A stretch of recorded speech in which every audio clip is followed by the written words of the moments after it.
Good morning. Yeah, good morning. Morning. So we're doing our writing lesson today and we're looking at punctuation. All right. Let's have a look at our aims and outcomes. So by the end of this session, you must use full stops, capital letters, question marks and exclamation marks correctly, and always use capital letter for the personal pronoun I. Know what a comma is and when to use commas. Use apostrophes to show where missing letters go, such as don't. You should know when to use colons, its or its, when to use an apostrophe to show belonging, and what inverted commas are used for.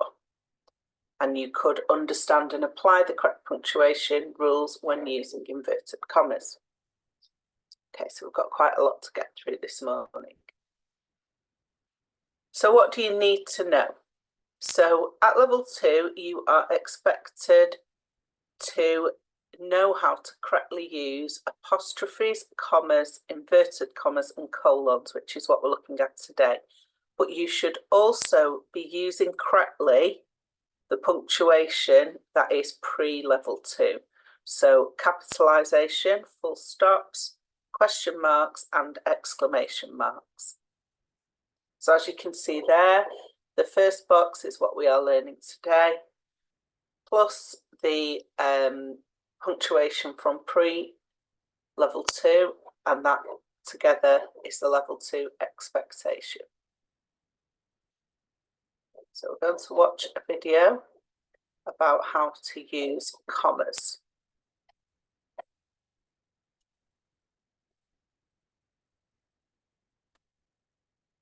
Commas. A comma marks a slight break between different parts of a sentence and, when used properly, can make the meaning of a sentence clearer. These are the main cases when you need to use a comma. In lists. Indirect speech. To mark off parts of a sentence. Using commas to separate items in a list. Example. Don't forget the passports, the tickets, the travel guide and the money. You usually don't need a comma before the final item in the list. However, in some cases, it can improve the understanding. Example. There's a choice of tuna, beef and ham and cheese. The comma makes it clear that ham and cheese is one filling and not separate items. Using commas in direct speech. A comma is used to introduce direct speech and at the end of a passage of direct speech. Examples. Dan mumbled, "All right then." "All right then," mumbled Dan. Note that the comma is inside the speech marks. Direct speech can be broken up with the information about who is speaking. In this case, you need 2 commas, one to end the first passage of speech and another before the second passage. Example. "Yes," she said, "I will marry you." Using commas to separate parts of a sentence. Commas are used to separate a part of a sentence that is an aside and not essential to the understanding of the main sentence. Example. She will, of course, be travelling by car. Commas are also used in complex sentences to separate the subordinate clause from the main sentence. Example. If you build it, he will come. The comma is used when the subordinate clause comes at the beginning of the sentence. If the main sentence appears first, a comma is not normally needed.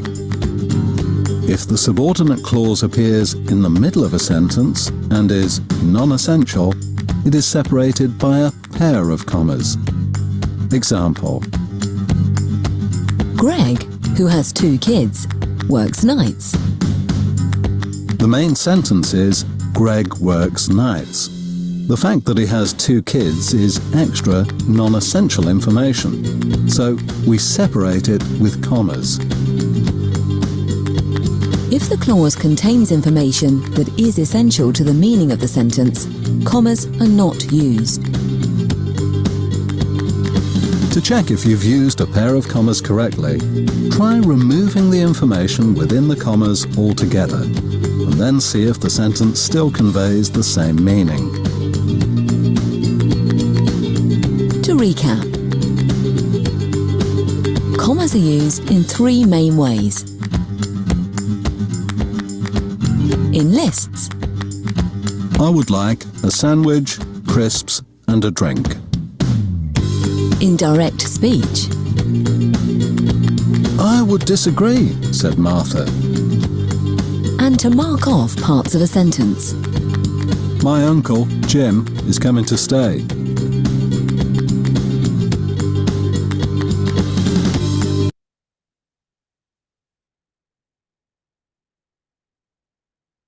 Okay, and before we move on, we have got another video to watch, so if you just bear with me.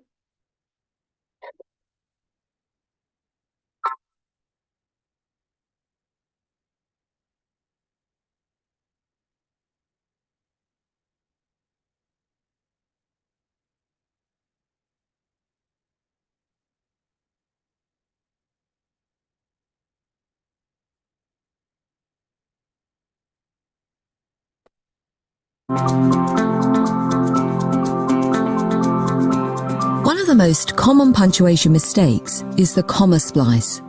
The comma splice occurs when two complete sentences are separated by a comma instead of the correct end of sentence punctuation. The error occurs because the sentences appear to be so closely related, but the correct punctuation marker is a full stop, or occasionally a question mark or exclamation mark.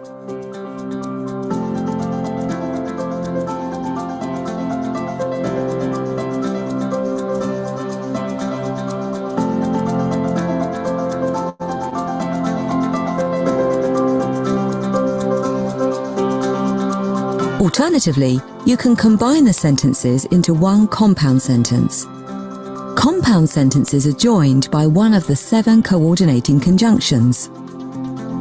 For, And, nor, but, or, yet.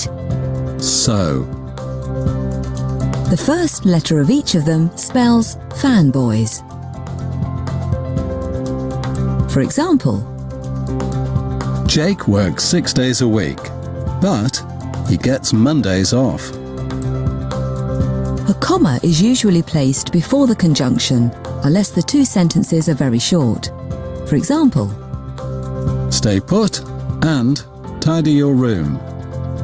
alternatively, you can combine two ideas into one complex sentence using a subordinating conjunction, such as if, While, although, because, and since.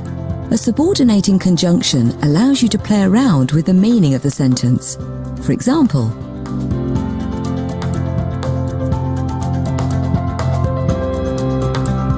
it promises to be a good weekend if Ethan and Hetty are coming to stay. it promises to be a good weekend, although Ethan and Hetty are coming to stay. Note that a comma is not needed. A complex sentence can begin with the subordinating conjunction reversing the sentence. For example, Although Ethan and Hetty are coming to stay, it promises to be a good weekend. if Ethan and Hetty are coming to stay, it promises to be a good weekend. If you're starting a complex sentence with a subordinating conjunction, a comma is used.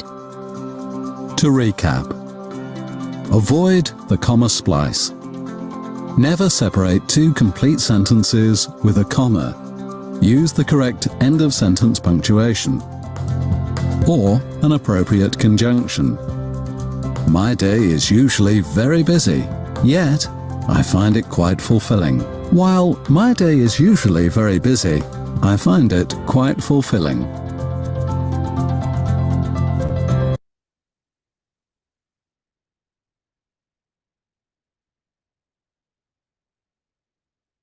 Okay. So we're looking at commas, as you have seen from the videos. And commas are used to separate items in a list. And you need to remember that you don't use a comma before the word and in a list.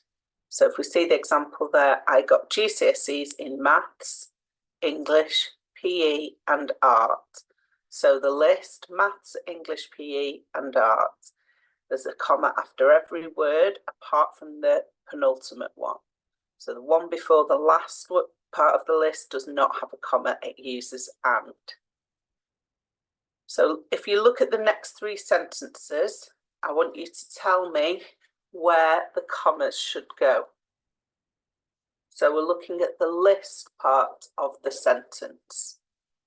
The office shuts at 6 on Mondays, Tuesdays and Thursdays. Where should the commas go? After Monday. Good. I'm just going to, there we go.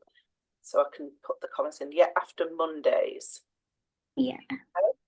I'm just going to change the colour so it's easiest for you to see all the rest of them.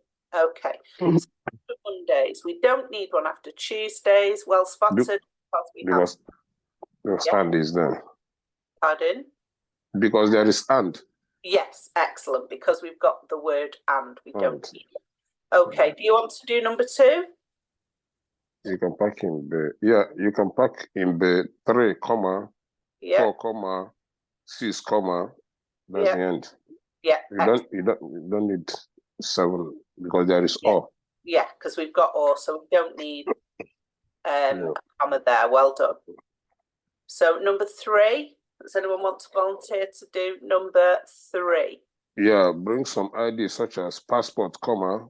Yeah. Driving license, comma. Oh, That's sorry, it. wrong place. Yeah. Okay, just ignore that one there. In fact, it doesn't quite confuse people.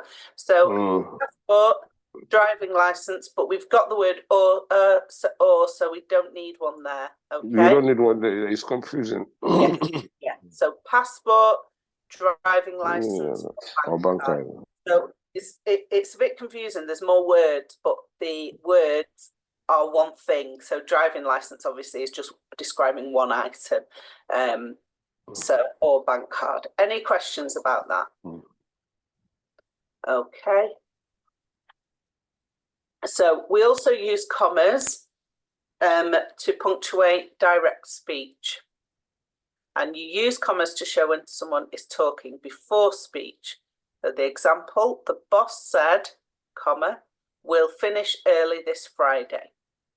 And also after speech. So if you are describing who has spoken after you've written what they said, then the comma goes at the end. So as you can see here, we'll finish early this Friday, comma, said the boss. And note that the comma is within the speech marks. Okay. And mid-speaking. So if you have described who is speaking in the middle of the sentence, then or in the middle of what you're writing, the middle of the speech that you're writing, then the comma is used twice. So yes. Oh, let me just change that to the pen. So, sorry about that. Yes, we've got a comma before we finish the speech. So yes, said the boss, comma, before we write the rest of what was said. Okay. So have a look at those 2 examples. Where should the commas go? So number 1, Ben asked, what time does the shop open? Ben asked, comma. Good. Yeah, so after Ben asked. And the next one, number 2, 9 on weekdays, replied Raj. 8 at the weekend.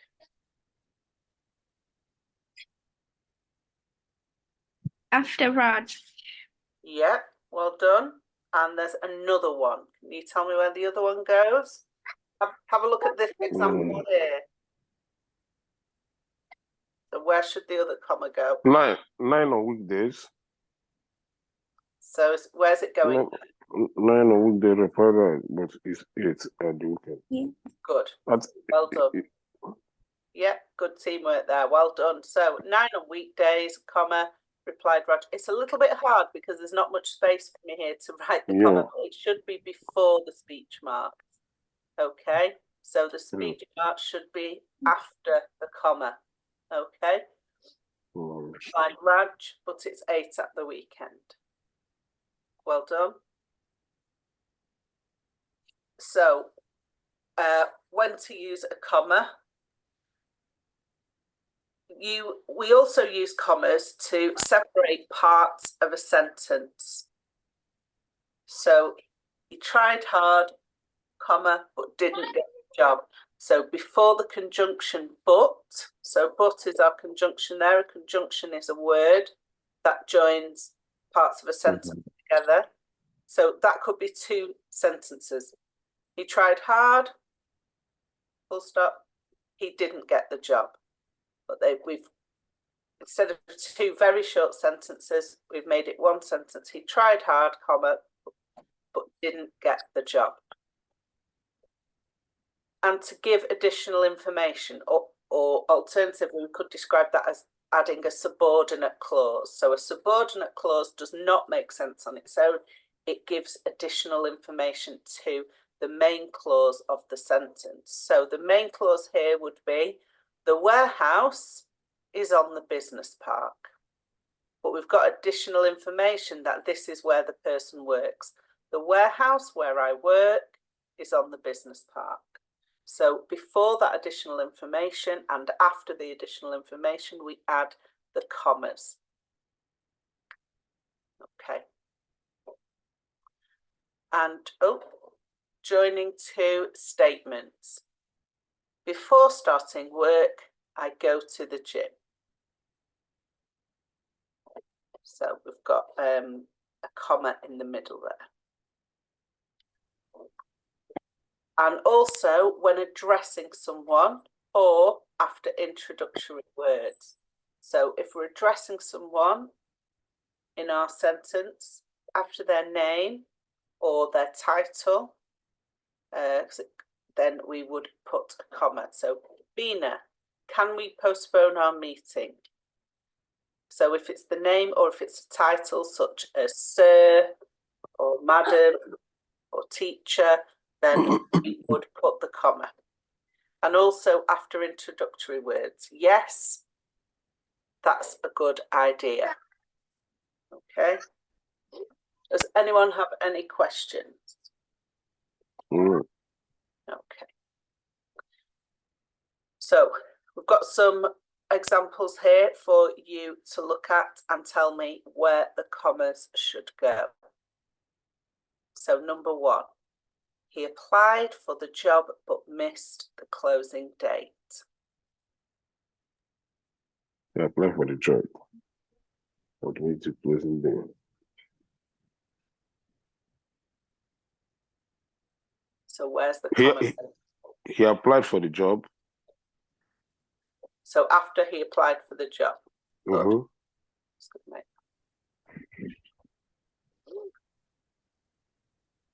Good. Number 2. Can anybody tell me where it should go? The interviews for the warehouse jobs. Start that again, sorry. The interviews for the warehouse jobs will be in the main office. The interviews for interviews. Good. jobs. After interviews, good. And can you tell me where the other one goes? Jobs. After warehouse jobs. Good. Excellent. So this part of the sentence is additional information. It's a subordinate clause. So we could just have the interviews will be in the main office. But we've got that additional information of what the interviews are for, the warehouse jobs. Okay. And number 3, in a hard contest, our company won the export prize. After context. Excellent. So we've got two parts of the statement there. In a hard contest, comma, our company won the export prize. Well done. And finally, yes, the manager is on leave. After yes, well done. Yes. Good. Okay. So any questions? So we're going to watch that one. So we're not going to just hold on 1 minute. We've watched that one already. So this is how not to use a comma. So refers to the second video.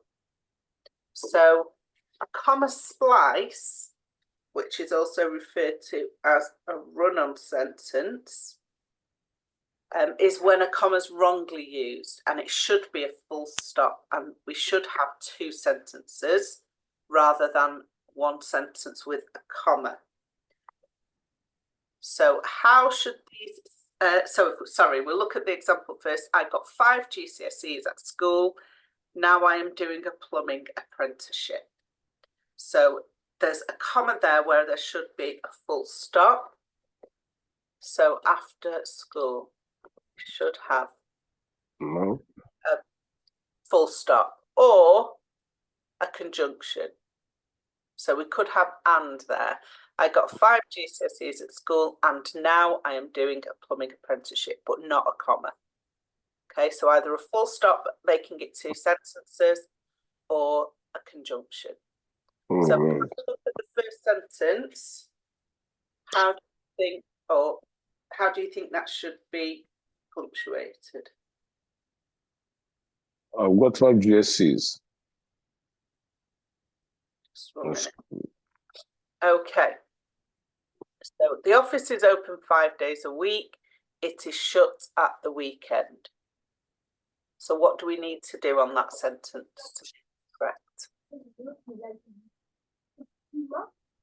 The office is open 5 days a week. So remember, we're thinking of not to. And it's short at the weekend. So what should we change in that sentence? What should we change the comma to? It. To a full stop. To a full stop. Good. Full stop. That should be a full stop. And then that would become, this would become a capital I. Yeah. Remember the capitalisation. The office is open 5 days a week. It is shut at the weekend. Of course, we could use a conjunction, but. Yeah. So it's open 5 days a week, but it is shut at the weekend. Okay, so let's just look. Well done. So number 2, it is going to be a busy shift. There are 20 orders to process. So where should we put the, what should we put instead of the comma? What do we need to do? It is going to be a busy shift, comma, but there are 20 orders to process. We wouldn't use but there because this part is explaining why it's going to be We could say because. Excellent. So you're right that we could use a conjunction, and I like that you tried that instead of just changing it to a full stop. But it would be because this part of the sentence is explaining why it's busy. So we'd use because or if you were going to just put a full stop, you'd need that would need there to be. There are 20 orders to process. Yeah. Oh, sorry, it keeps changing slide. There we go. So let's get rid of this and check. Yeah, so that's with the punctuation, or as you said, we could use because. Number 3, do the urgent orders first. We can sort out the others later.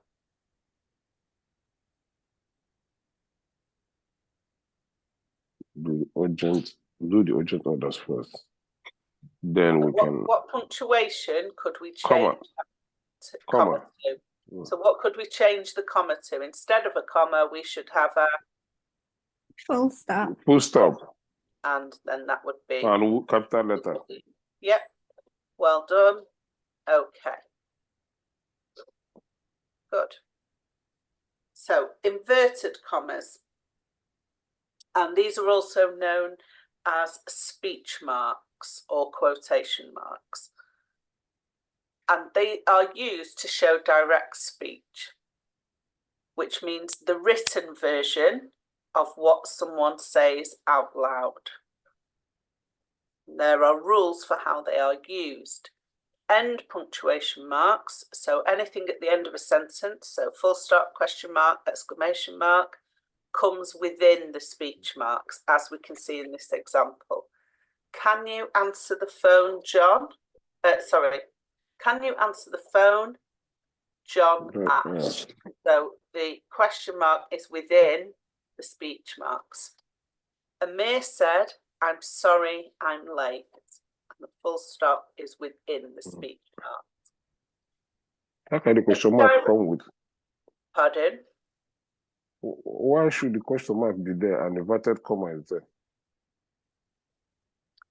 So it's just the punctuation rule. So the end of a punctuation mark that marks the end of a sentence. So full stop, question mark, exclamation mark.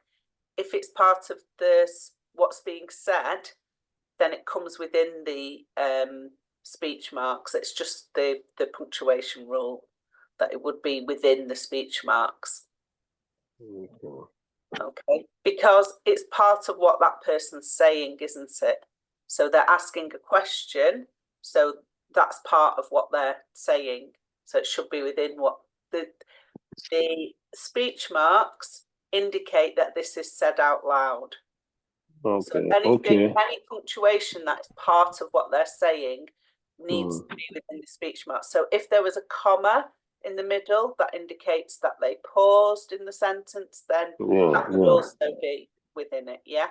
So inverted comma means that it was said loud. Yes, yeah. Oh, what? Because you have what is called, I don't know, inverted comma open and close. So you open them before you write the speech, and then you close it. All right. Yeah. So if direct speech comes after text that isn't spoken, then you need to use a comma before the speech and start and finish the speech with inverted commas like this. So Amy said, and then we have a comma before we open the inverted commas. Yeah. You've been late every day this week, and then just to close it. That it's the punctuation to end the sentence or the speech, and close the inverted commas.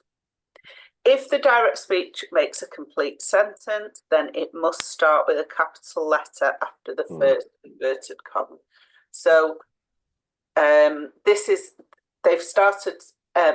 started a sentence here, she's speaking, so this would be a capital letter, because it's the start of what she's saying, it's the start of her sentence that she's saying out loud.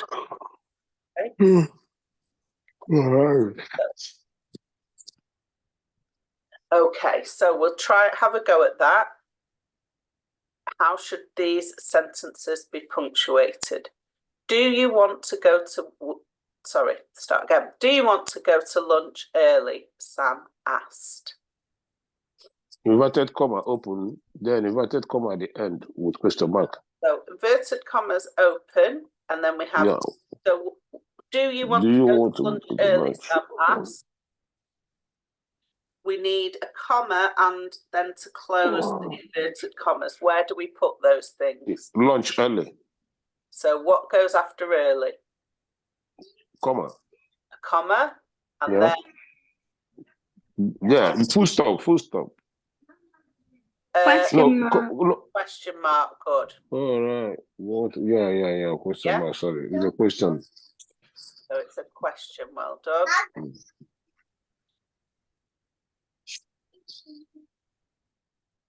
Okay. do you want to go to lunch early? Sam asked. And then we would have a full stop at the end. Okay, let's check. Okay, well done. So number 2, Katie said, I am going to the stock room. Katie said, comma. Yeah, oh, let me just put my pen back. Katie said, comma, good. The quotation mark, Yeah, a full stop, yeah, and a quotation, closing quotation. yes, excellent, well done. Mm. So Katie said, comma, I am going to the stock room. Okay, good. And let's just check. Number 3, Imran, serve that customer, please, said Grace. So here the speech is split. So what part of that sentence is Grace saying? Imran, serve customer. Full stop. Please. Please. Okay, comma. So Inverted comma, open. So sorry, I've made an error there. I've said the speech is split. It isn't split in this sentence. Sorry. So where do we put the speech marks and other punctuation? So Imran. Serve that customer. So which part is Grace saying in that sentence? Imran, serve that customer. So yeah, he's saying Imran, serve that customer. Please, said Grace. So quotation mark, Yeah, and then what quotation mark after please. before I do the quotation marks, what do I need to add? A comma after Imran. Yes, good. Oh yes, and sorry, I've put the other comma. So Imran, serve that customer, please, said Grace. Good. Full stop at the end. Well done. And the last one, Kyle asked, is there any post to take today? Kyle asked, comma, Good. Yeah, quotation mark, yeah, a question mark, good, and inverted comma. good. And there's one more thing we need to do because Kyle's speech there is a whole sentence. So what does it need to start with? Capital. Inverted comma. Good. Excellent. Okay. Well done. Is.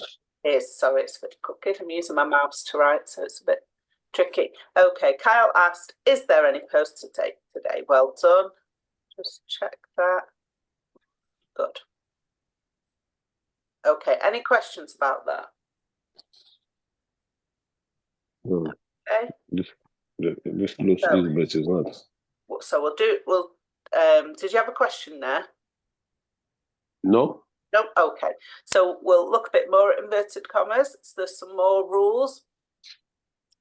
If direct speech is a complete sentence broken with some non-spoken text, you need to use a comma inside the speech marks after the first part of the text. So it sounds very complex, but let's have a look at the example. If you finish the stock take, said Rupi, could you call the supplier to find out what has happened to yesterday's order? So if you imagine you're in the room with Rupi, he is just saying, if you finish the stock take, could you call the supplier to find out what's happened to yesterday's order? That's what he's saying. That's his whole sentence. But when we record that, either by by writing that down for whatever reason, to add interest to how it sounds, so particularly if you writing for entertainment, then you want it to sound interesting. So whether it's a magazine article or a novel, then so if you always write the sentence and put said rupee at the end, then it can sound a bit boring. So what we often get is this, like this example, the sentence is broken up with who's speaking in the middle. So instead of always writing who's speaking at the end or at the beginning, sometimes that person is in the person's name is in the middle of the sentence. So it's just a different way of writing it. So if you finish the stock take, said rupee, could you call the supplier to find out what has happened to yesterday's order? So it's very clearly signposted for us here. We open the inverted commas because the beginning of what we're reading is speech. This is what rupee is saying out loud. So we open the inverted commas. If you finish the stock take, then we're going to write said rupee. So we need a comma and close the speech marks. Said rupee. But then we need a comma because we've split the speech in the middle of his sentence. So we're not going to put a full stop, we're going to use a comma because it's not the end of the sentence. So comma, and then we reopen the speech marks. So we open the inverted commas, and we don't need a capital letter here because it's part of the same sentence. Okay. Could you call the supplier to find out what has happened to yesterday's order? We finish the sentence with a full stop and inverted commas. Okay, so just clear there the full stops within the inverted commas. Okay, does anyone have a question about that?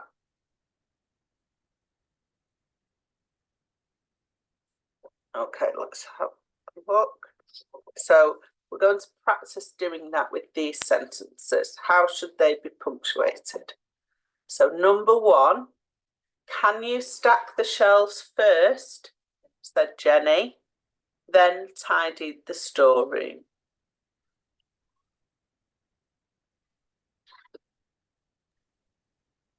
So what? Is inverted comma, Good, capital letter, good, question mark after first. right. This is a split, it's one sentence that's been split. Yeah. So we're not going to have a question mark yet. After Jenny, comma. We will have one after Jenny, but if we just focus on this part first, what Jenny's saying out loud is a question. She's saying, can you stack the shelves first, then tidy the storeroom? So you've told me we need a question mark, which is right, but that will come at the end of Jenny's sentence because that's all one sentence. Oh, yeah. So instead of a question mark, what would come after first? Full stop. Not a full stop. If you look back at the example here, yeah, if we're splitting, comma. yeah, it's a comma because she hasn't finished the sentence. Yeah. So after first a comma and then close. Can you say the shelf first? Said Jenny. So what comes after said Jenny? Comma. Good. Then tidy the storeroom. Full stop and question mark. Question mark. So what else do we need to add here? So Jenny Question mark. Good. Okay. And the question mark within them. Good. Okay. Sorry. So number two. Sorry to interrupt, said Tom, but can you show me how to use the scanner, please? So all of the speech in this sentence is one sentence. So it's not two sentences, it's one sentence that's been broken up with said Tom. So, Sorry to interrupt, sister. so what do we have at the beginning? Capital letter. S. Yeah,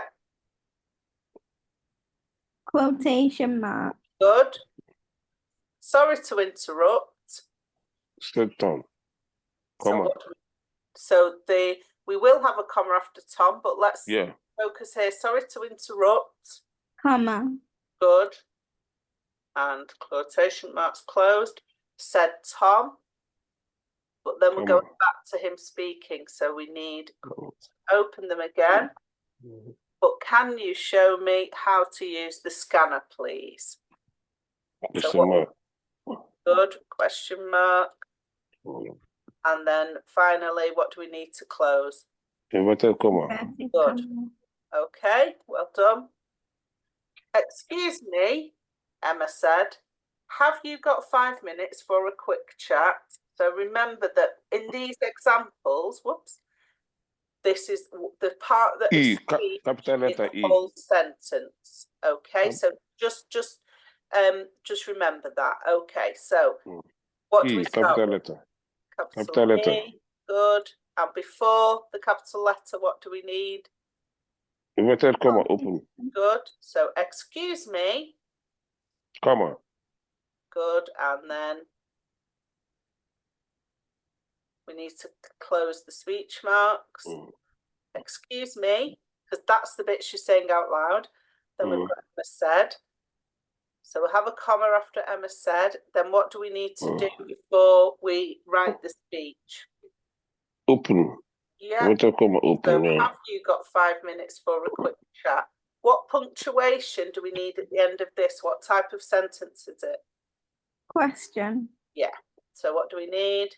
Question Inverted- mark. Good. And then we close the speech mark. Well done. Super good. But excuse me, Yeah. these things they look easy, but they're not easy because No, it's not easy. No. I can't remember anybody using all these things in writings. Yeah, it's just a case of practice, really. Look at examples and have a go yourself.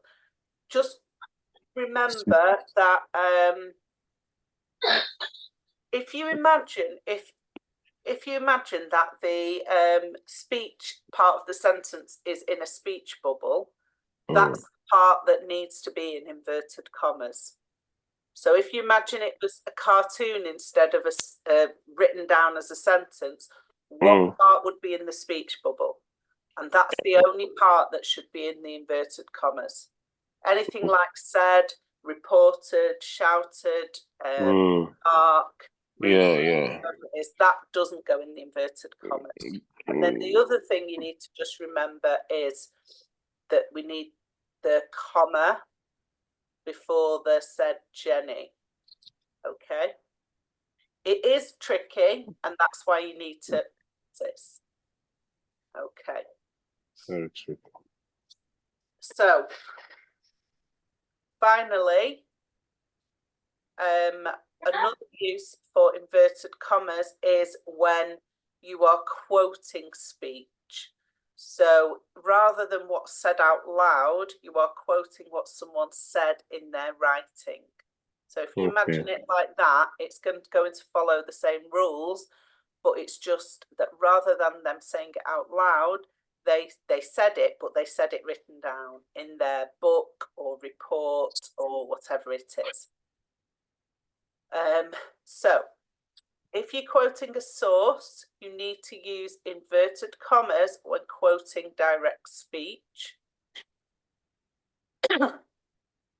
Sorry, it shouldn't say direct speech there. It should say when you're quoting directly from the text that someone else wrote.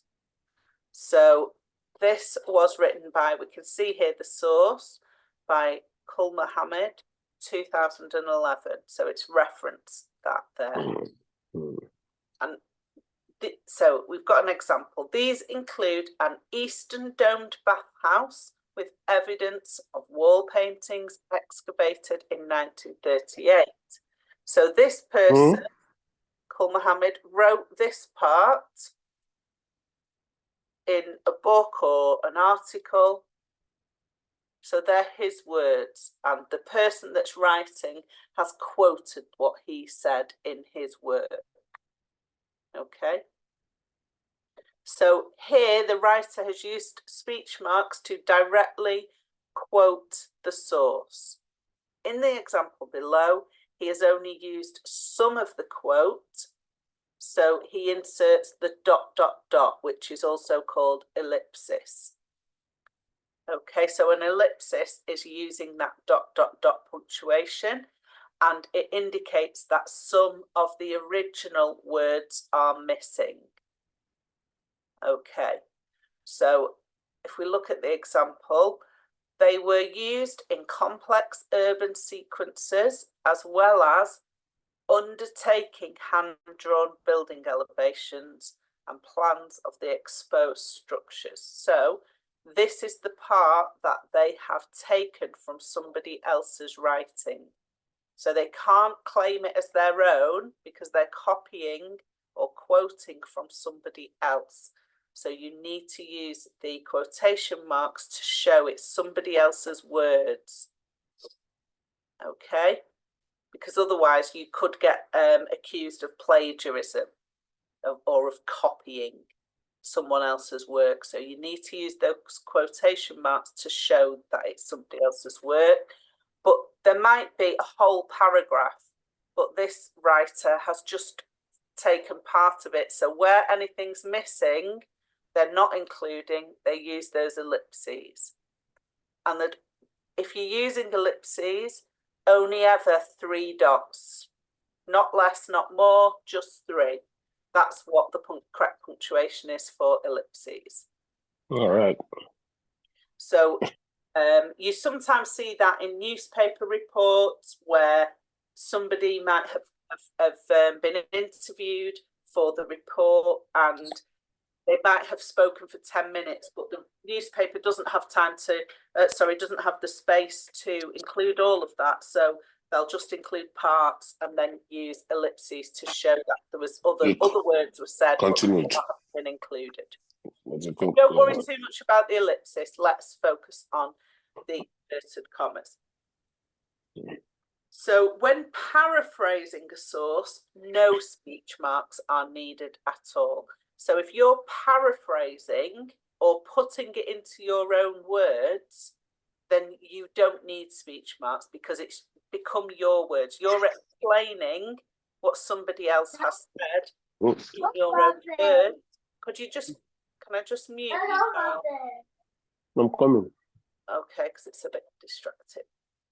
Okay, so if you're paraphrasing, you're putting it in your own words, so they become your words. They're not anyone else's. You don't need speech marks. So paraphrasing just means putting it in your own words. Okay. And they sometimes, inverted commas, are used for other effects. And you will sometimes see single speech marks. So instead of the double speech mark, sometimes, could you just stay on mute unless you are asking a question, just to keep the background noise at a minimum, please. Sometimes you see single quotation marks, and that's fine. More commonly, if you're using them yourself, stick to the double ones because that's conventionally seen as correct, but you will see single ones as well. Yes, so sometimes they're used for effect. So to show something is a title or a name. So the little steamer crosses the river up to 12 times a day. So this boat is obviously known as the little steamer.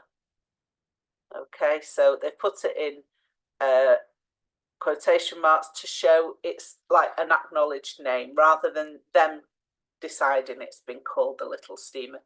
It's not official because it's not got capital letters. So imagine it's a village with a river and the locals called a boat the little steamer. So the person writing about it has put it in inverted commas to show it's a name. They're also used to cast doubt on something. So for sarcasm or to mock something. The so-called bill. So-called, they don't believe it's a bill. They don't believe it's important or it's proper. So they're being sarcastic or mocking it. Okay. So it could be something like I'm trying to think of an example. So let me just type it rather than just say it because it'll be clearer. So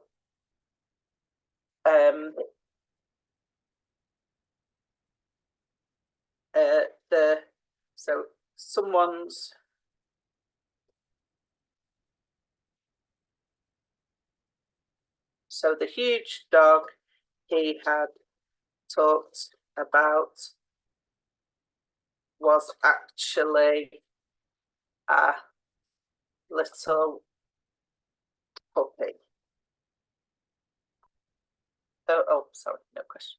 So the huge dog he had talked about was actually a little puppy. So imagine someone's been saying they were scared of a dog, and it was enormous, it was huge, and then everybody sees the dog and it's actually a small little puppy.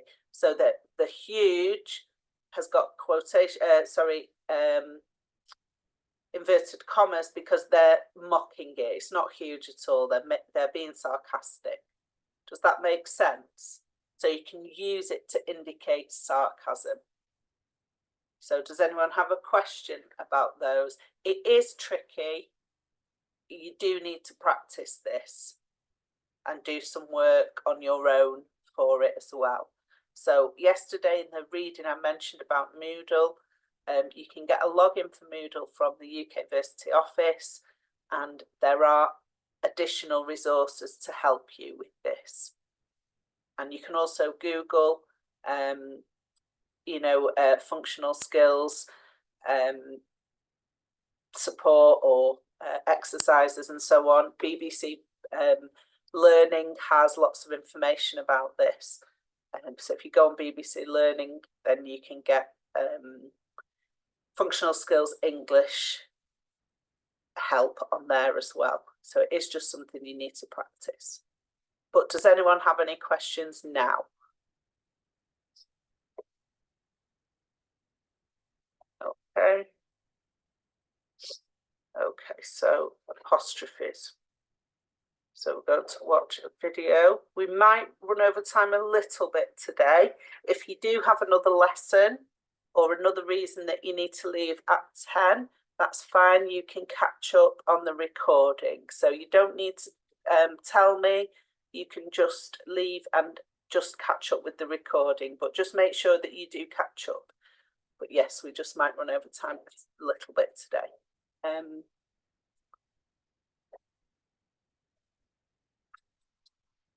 So I'll just share this.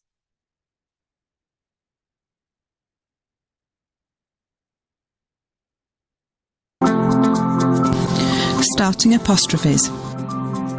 Punctuation gives meaning to writing. Punctuation marks, like commas or semicolons, are not just squiggly marks on the page that we pop into our writing with our fingers crossed, hoping for the best. They help the reader to understand what the writer is saying and are used to clarify meaning in text. Apostrophes do two jobs, and only two jobs. In this unit, we will look at one of the jobs that an apostrophe does. It will get you started using basic apostrophes. Let's start with, what does an apostrophe look like? Well, this is an apostrophe. The apostrophe's first job is to show that something is missing. This job can be called a couple of names, such as omission. Omission comes from the root word omit, which means to leave out. Or contraction. Contraction means that a word has been shortened. Don't worry about the name, just worry about the job it does. Sometimes knowing the name can help you to remember how to use them, but it's not really important that you know it. You are probably using this kind of apostrophe all the time, but just don't realise that this is what is happening. Let's look at an example. Here we have the words do not. We want to make do not sound less formal, so we shorten the word to don't. We push the two words together, take out the letter O in not and put an apostrophe in place of the O. Do not becomes don't. The apostrophe shows the reader that a letter is missing. Here's another example, this time taking out 2 letters. Take the phrase I will. Again, we want to sound less formal, so we shorten the phrase to I'll. We push the 2 words together, take out the letters W-I in will, and put an apostrophe in place of the W-I. I will becomes I'll. The apostrophe shows the reader that 2 letters are missing. Here are some more common examples. Should not becomes shouldn't. We have becomes we've. They are becomes their. It is becomes its. She had becomes she'd. Take care with these. Cannot is can't. Here you aren't putting 2 words together, just replacing missing letters with the apostrophe. Will not becomes won't. This is an irregular example and doesn't follow the rules. You need to learn this one. Must not, mustn't. This looks a bit strange when written, but it does follow the rules. Stick to what you know about these kinds of apostrophes and you can't go wrong. Shortened words are more common when we speak.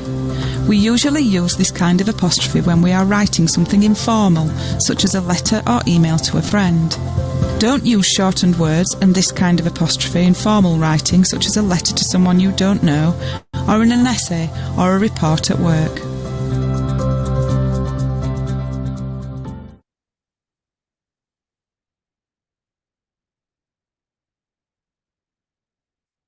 Okay, apostrophes. So as we saw there, apostrophes are used for omission, so missing something out. So when you put 2 words together, must, not, mustn't, you need to put an apostrophe where the missing letter is.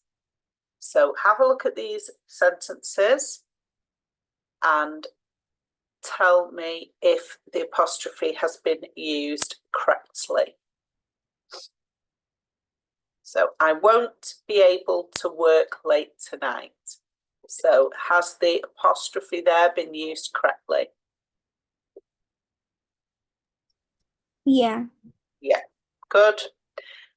Don't worry about the spreadsheet. Is that correct? Yeah. Good. I can't find the clipboard. Well, straight away, we haven't got any. That's it. Can't. You No, it should hasn't. I can't. Where does it go? Before T, N. Good. Excellent. I can't find the clipboard. Well done. We'll send the parcels today. Is that used correctly? No. Yeah. It is. So what word have they contracted to make will? W. We will. We will. So that would have been we will. And they put them together to make, sorry, I'm using my mouse to write, it's not very clear, but we will. We're missing out the W and the I. Yeah. Okay. So omission. So to show that we've missed something out, we use that apostrophe. The company is known for its quality produce. It's okay. So it's with the word it, we don't use an apostrophe to show possession. It's an exception to the rule. So if it's name or the company's name, we would use an apostrophe, but for it, we only use an apostrophe when it is showing it is. So if we've contracted it is, we use an apostrophe, but we don't use it to show possession. So that one is wrong. Yeah. I'll be at lunch from 12 until 1. I'll. Is that correct? I'll. Has that I'm coming. words? Yeah. Yeah, so what words should it be? I will. Will. So it becomes I'll because we're missing out the W. so that becomes an apostrophe. So that one is W. okay. So we've got one more video to watch. Just one.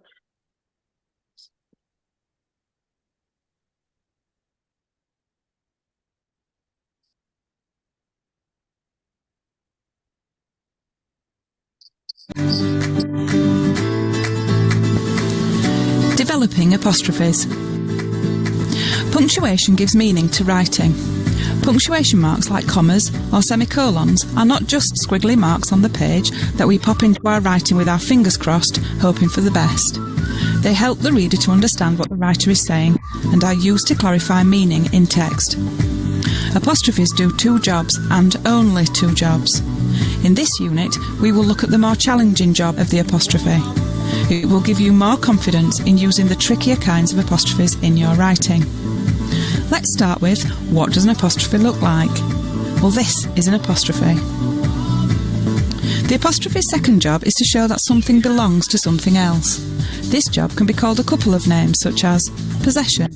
Possession comes from the root word possess, which means to own something. Belonging. Belonging means that something in the phrase belongs to something else. But don't worry about the name, just worry about the job. Sometimes knowing the name can help you to remember how to use them, but it isn't really important to know it. You may be using this kind of apostrophe sometimes, but perhaps don't understand why you are really doing so. There are a few stages to understanding this rule, so we will take it a step at a time. Make sure you are happy that you understand each section before moving on. Otherwise you may get confused. Showing belonging with one owner. First we will look at showing belonging when there is only one owner. We have a boy. We have a blue ball. The blue ball belongs to the boy. If we wanted to write that in a sentence, say, the blue ball belongs to the boy. Or we could say, the boy's ball is blue. The ball belongs to the boy, and to show this to the reader, we place an apostrophe followed by an S after the boy. The boy's ball. Here's another example. We have a bicycle. It has two punctured tyres. The tyres belong to the bicycle. If we wanted to write that in a sentence, we could say, the punctured tyres belong to the bicycle. Or we could say, the bike's tyres are punctured. We know that the tyres belong to the bike, and to show this to the reader, we place an apostrophe followed by an S after the bike. The bike's tyres. So, with this rule for apostrophes, you are always asking yourself, what belongs to what? Where do we put the apostrophes here? Tom's ice cream was delicious. Here, the apostrophe shows that the ice cream belongs to Tom. The chair's legs are broken. Here, the apostrophe shows that the legs belong to the chair. The girls played tennis. Did you want to put an apostrophe in this example? Be careful. There is nothing that belongs to anything in this sentence. Here, we just have a sentence about two girls who are playing tennis. Nothing belongs to a girl. And because there is no belonging, then there is no need to use an apostrophe. Do not put apostrophes everywhere you see the letter S at the end of a word. Make sure you are confident with this stage before carrying on to the next.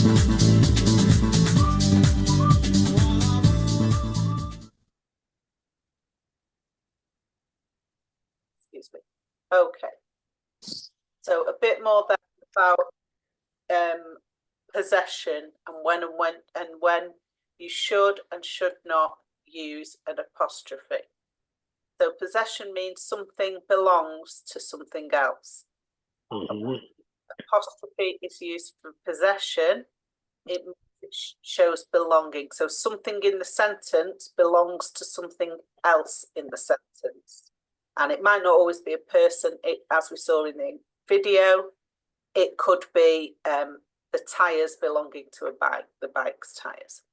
Okay, so which of these sentences use the apostrophe correctly? So Simon's car broke down. So is that used correctly? Yes. Yes. So what belongs to Simon? The Cat. car. The car. Good. So the belongs to No. that. Good. The company's factory is purpose. Is this Yeah. used correctly? Does It's something good. in that sentence belong to the company? Yeah. Yeah. What belongs to the company? The factory. Factory. Good. Factory. Good. Excellent. So that is correctly used. The black shoes are mine. Does something belong to the shoe? Yeah. What belongs to the shoe? The black one. Does the black Mine. belong to the shoe, or does the black describe the shoe? You describe the shoe. Describes it. It doesn't belong to it. So, or Yeah, is it's it good. plural? Does It's it mean correct. so? Does shoes mean it's more than one shoe? No. Yeah. Yes. So the black shoes, there's more than one shoe. So that is used incorrectly. Okay. Yeah. Because nothing belongs to the shoe. But there's more than one shoe. So they've used Yeah, it shouldn't be apostrophe. It should just be the black shoes are mine. There shouldn't be apostrophe. Yeah, Before exactly. S. Yeah. These are Ben's keys. It's Yeah, wrong. that's right. That's right, yeah, because the keys belong to Ben. The Okay. woman's bicycle was stolen. Is that correct? Yeah. Yes, because Yeah. what belongs to the woman? The Bicycle. The bicycle. Good. So just be really wary of that when it's a plural. So when we add an S because there's more than one of Exactly. something, we never use an apostrophe for that. Yeah, because if you remove the apostrophe, it will become a plural. Which is wrong. Not necessarily, because if we look here, if we remove that apostrophe there, it doesn't become more than one Simon. Simon's car broke down. That's not more than one Simon. That's just wrong. Okay, because we should have an apostrophe. Yeah, But that's what I'm saying. What I'm saying is, if you remove the apostrophe, Simon will become plural, which is wrong. that would be so. It wouldn't become plural. It would just have a missing apostrophe. Okay. Yeah. Okay. So we only add an S if there's more than to show there's more than one. If there is more than one, All right. we remove the apostrophe. It would, and there wasn't more than one. It just makes it incorrect. Okay. All So right. possession means belonging to something. Ben's house is near town, so the house belongs to Ben. The apostrophe in the letter S shows that the house belongs to Ben. Which of these sentences need apostrophes? So Sue's job is rewarding. Does that an apostrophe? Yeah. Where would the apostrophe go? Stew. After E in Sue. Good.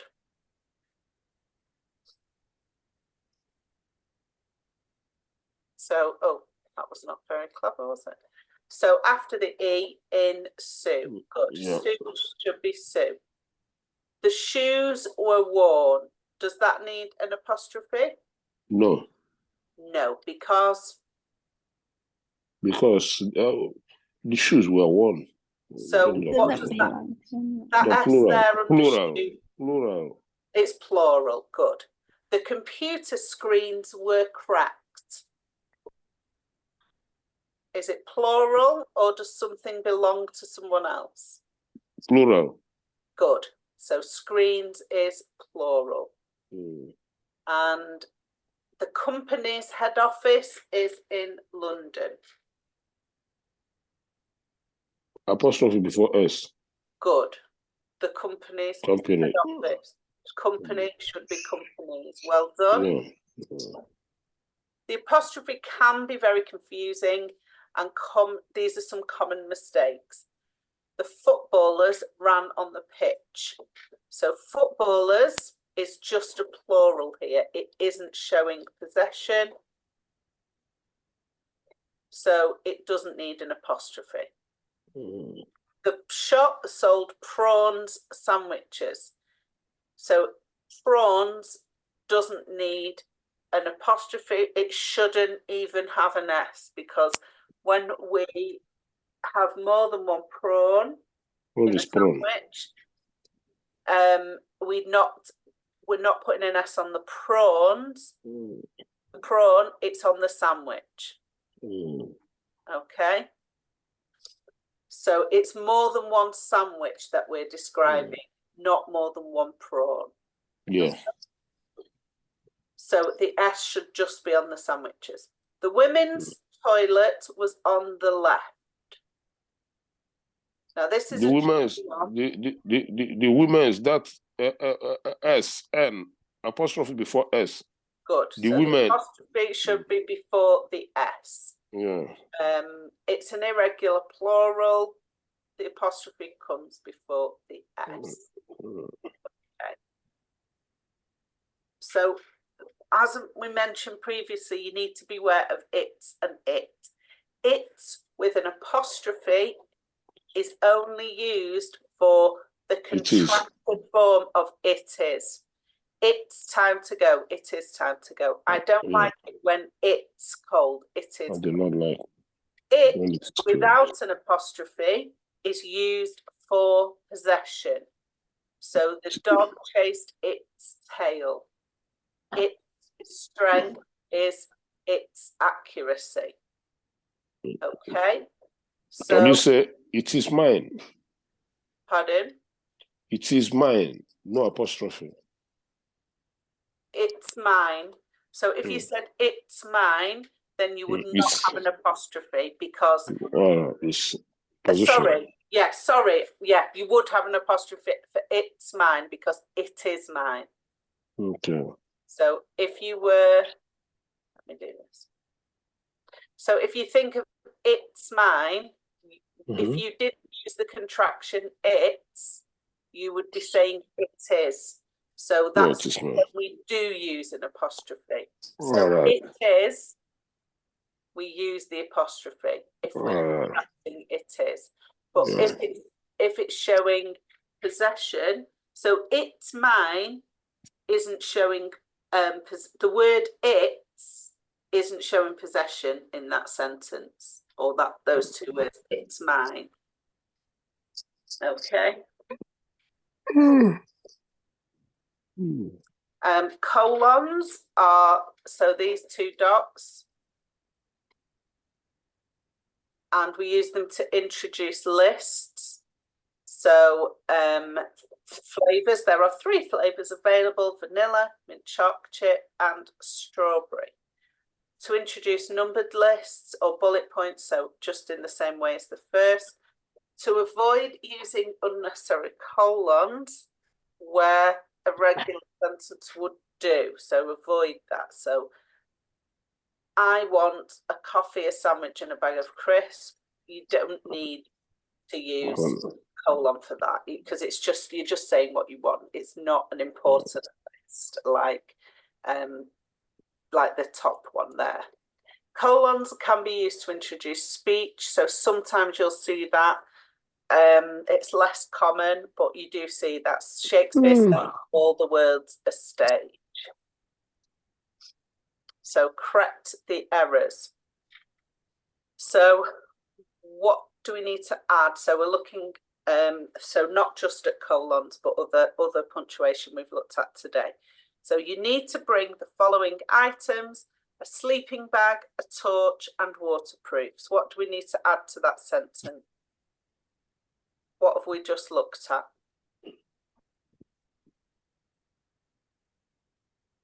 So we've got a list there. So that's the punctuation we've just been looking at, introducing a list. So we need to add a colon, but where should it go?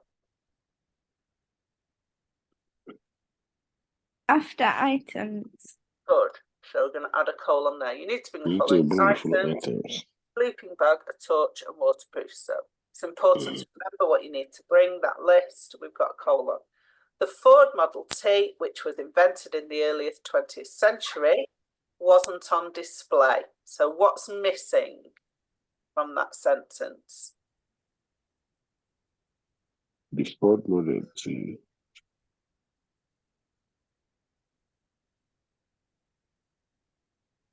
So if you think we've got a main clause and a subordinate clause, so we've split the main clause, what's the additional information in that sentence? Because after it, we need another comma. Comma after century. Good. So that's additional information, which was invented in the 20th century. So we have a comma after it. Good. In the words of Oscar Wilde, I'd rather be somewhere else. So this sentence is telling us someone else's words. So if you put Inverted commas. good, where did it go? I'd rather be somewhere else. Good. I'd rather be Yeah. somewhere else. So, And yeah. after that full Yeah. stop, after the Yeah. final punctuation. All right. Granny Smith apples are £1.85 per kilo. So there's an error in that sentence. What is it? The apples should be apples. No comma. Fantastic. yeah. Well done. No apostrophe. No apostrophe. Good. No apostrophe. Well done. The school was nothing more than a shack. What's an error in that sentence? There's no comma in D. There shouldn't be comma. Yeah, There. those commas are unnecessary. Yeah. The children's clothes needed washing. Children's clothes needed washing. So is there something It's okay. belongs to something else in that sentence? No, it's okay like that. Apostrophe in Yeah, where's it children. going? Good. Hmm? Okay. The children's clothes needed washing because the clothes belong to the children. So we need to use that apostrophe.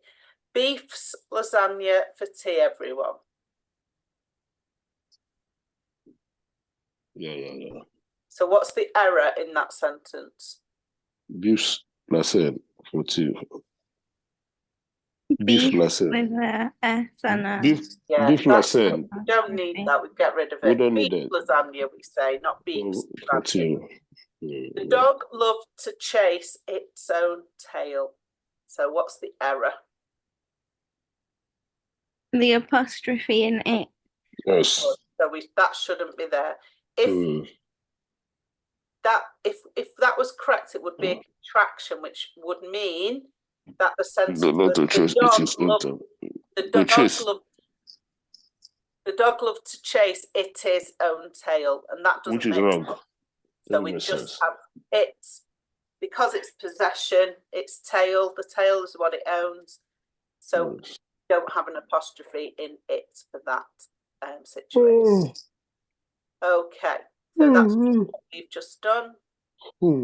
Okay, so what do inverted commas do? We're nearly at the end now. We have run over quite a lot, apologies, but hopefully we've got everything in properly. So what do inverted commas do? Show possession, separate lists, show omission, or show direct speech. Direct speech. Good, well done. Commas are used to separate items in lists, help punctuate direct speech, separate parts of a sentence, or all of those things. Separate items in lists. So they do Separate parts of a sentence. Sorry, flip there. They do separate items in lists. But do they help punctuate direct speech? All of the above. Yeah. Yeah, and so it's all of them. Yeah. Yeah, all. An apostrophe goes below letters, next to plurals, simple sentence, above letters. Above letters. Good. Okay, they've put the plural one in there to trick you, because we don't use an apostrophe for plurals. So well done. Which sentence is correctly punctuated? The printer's ink cartridges are empty. The printer's ink cartridges are empty with, look at the Apostrophes. are. So in C, we've got the apostrophe after the printers, after the, before the S. And D, we've got no apostrophes at all.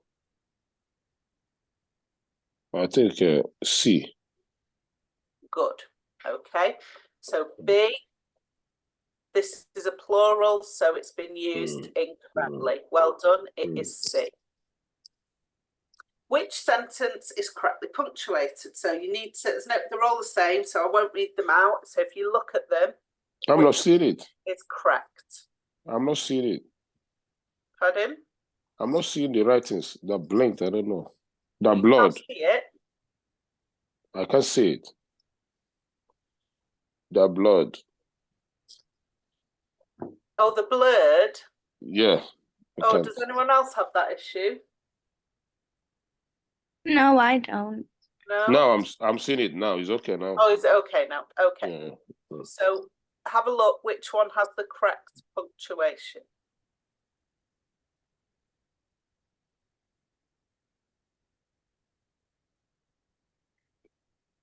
A. So it's not A because we've got 2 punctuation marks at the end there. So we don't use 2 punctuation marks at the end of a sentence. Is it C? Again, we've got 2 punctuation marks. We've got a question mark and a full stop in C. D. D. D. Good. D. So we've got 1 punctuation mark at the end, and it's within the speech marks. Well done. So we've come to the end. It was a long one today. Well done for sticking with it, and thank you for contributing. If you want to practice, if you just have a moment to stay, or you can watch it on the recording. Let me just, right, I'm just going to open my and share it with you. It lets me. It's not appearing. Just hold on. Try again. Just hold on 1 minute. There we go. So if you go on BBC Learning and if you type in functional skills English, then it will take you to the there's lots and lots of learning information on the BBC website. So there's some of it at the top is to do with particular jobs that you might be doing training for. But if you scroll down, then you can see there's information on evaluating text. So that's to do with reading, but also things like capital letters and using punctuation. So if you click on that, then it's got commas, apostrophes. So if you want to practice what we've done today, punctuation in writing. So if you want to practice or have more information about what we've done today, then have a look on that website because there's good stuff on there. Also, log on to Moodle, get your login details and log on because there's more resources for you to use. Watch the recordings again and practice as well. Okay, so thank you for your contributions. It's really helpful for all of us, and I hope you all have a good day, and I'll see you in our... Thank you. Thank you. Thank you. Thank you. Bye. Bye. Bye. Bye.